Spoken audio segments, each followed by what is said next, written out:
అందరికీ నమస్తే. నేను మీ సముద్ర రాజు. ఈరోజు మీకు ఒక 1000 ఏళ్ల చరిత్ర గల పాత శిథిలమైనటువంటి ఒక వైష్ణవ ఆలయం చూపిద్దామనుకుంటున్నా. కానీ చాలా అంటే చాలా పురాతనమైన టెంపుల్ అది. శిథిలమైంది. అంత మంచి చరిత్ర కలిగినటువంటి గుడిని ఎందుకు వదిలేశారో అర్థం కాలేదు. ఈరోజు వాటిని ఇంత దీన స్థితిలో చూడడానికి గల కారణం ఏంటో తెలియరాలేదు. సో ఏదేమైనప్పటికీ చరిత్రను మన భావితరాలకు అందజేసే బాధ్యత మనది.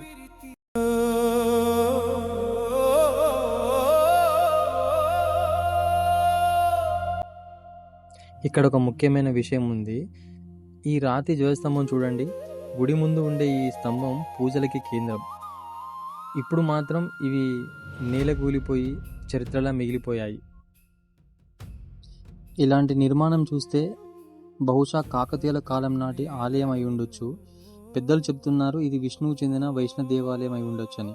ఒకప్పుడు ఇక్కడ పూజలు జాతరలు జరిగేవంటారు. ఈ ఇటుకలు చూడండి, చేతితో చేసిన పాత ఇటుకలు, కింద రాతి పునాది, పైకి కూలిపోతున్న గోడలు. ఇది సాధారణ గుడి కాదు కదా. కానీ ఇప్పుడు చూడండి, చరిత్ర నెమ్మదిగా కూలిపోతుంది. ఎవరు పట్టించుకోవడం లేదు.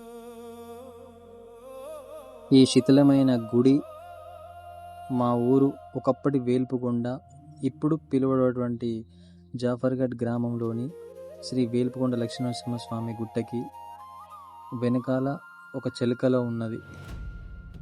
ఇలాంటి మరిన్ని వీడియోల కోసం నా యూట్యూబ్ ఛానల్ని సబ్స్క్రైబ్ చేయండి.